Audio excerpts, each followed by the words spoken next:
Very moving comments from Prince Harry about the aftermath of his mum's death and the scenes at the funeral.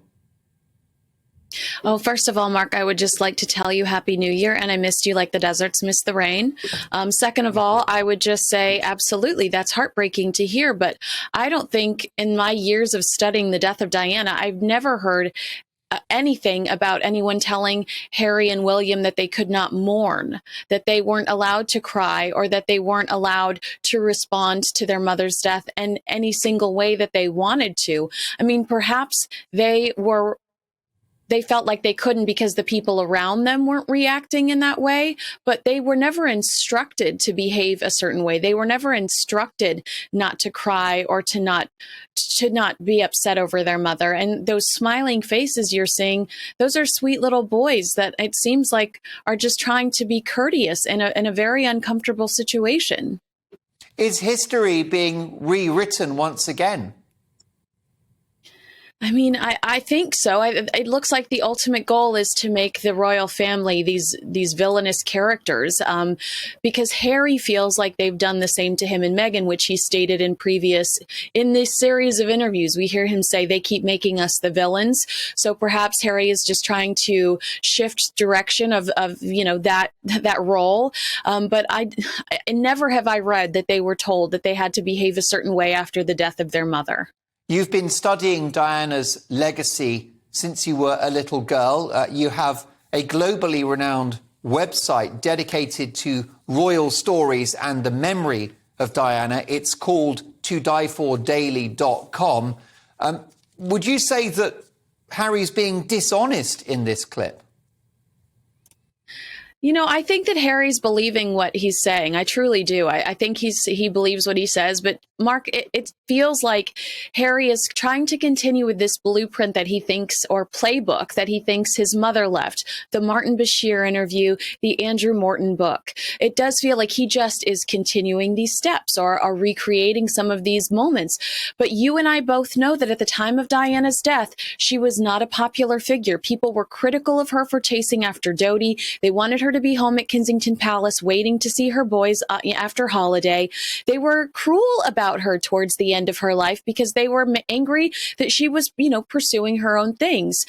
Some of Diana's decisions, some of these decisions she made were not popular. I feel like this myth that we've created of martyr Diana, which, I love her, but she was obviously damaged and made some mistakes, that happened at the time she took her last breath, Mark. I wish that Harry would study and learn from her mistakes versus repeating some of the same things that she did.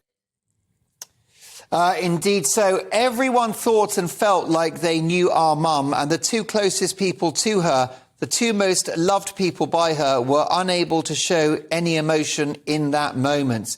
Damning comments, really. It does. It feels like he's lashing out at his inability to grieve. And I'm happy that he's in a position now to where he's able to grieve however he wants to. And I encourage him to do so as long as he's not being cruel about his brother, which we've seen throughout these leaked pages of Spare, to comment on his hairline, to comment on the fact that he no longer looks like his mother, Prince William, to say Prince William no longer resembles his mother. I mean, that's just cruelty, and it's unnecessary because two men lost their mother, Mark, two men. And what will William make of the fact that it's his brother who is now defining the Diana legacy? I don't think he's going to be very happy about it, but we won't hear about that. He's going to continue to fume and grieve in private. This is a loss for him too. We know that he loved his little brother and protected him fiercely throughout his entire life. This has got to be feel like the ultimate betrayal, truly. We're told that Harry wanted to retract the book after the Queen's Jubilee. Did he get cold feet about the publication of this book? Yeah, this is a report from Valentine Lowe, who has been, a very credible source over the last few years. And Valentine Lowe says that Harry did get cold feet after the Jubilee. It was a combination of him seeing how loved and celebrated the Queen was, but also conversations that said, if you pursue this, you will be cut off. And that did scare him. So the publisher apparently walked in one day and said, he's pulled it. He's pulled the book. Apparently, after the death of the Queen, everything changed. But will he still have a place within the royal family? I don't know. I mean, they have got to be very forgiving individuals for that to come to fruition. A devastating allegation on the front page of today's Daily Telegraph, Kinsey, suggesting that Harry hastened the passing of the Queen. That's a big accusation. What's your reaction? I think that I hope he did not know that she was sick, Mark, because if so, that is so cruel. Did Harry and Meghan's actions hasten the death of the Queen? Only God knows that answer. And I don't know that answer, but I know that it didn't help her. And I know that it stressed her out through her final years and months. She was very disappointed by the situation. Are the couple falling out of favour in the US? Because there seemed to be quite deafening silence from some of the previous Harry and Meghan supporters.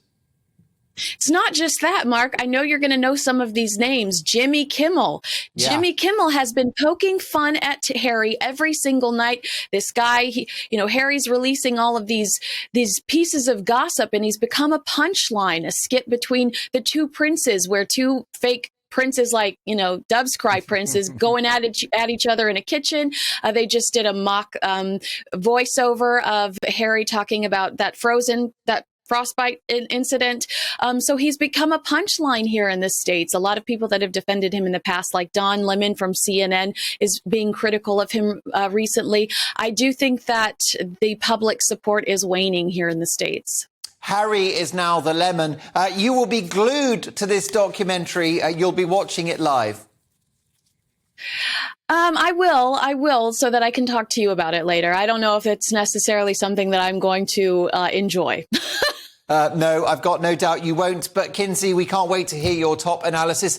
And we'll see you in a week's time. The Queen of US showbiz, royal and political reporting, Kinsey Schofield. Missed you too, Kinsey, as have my many, many viewers.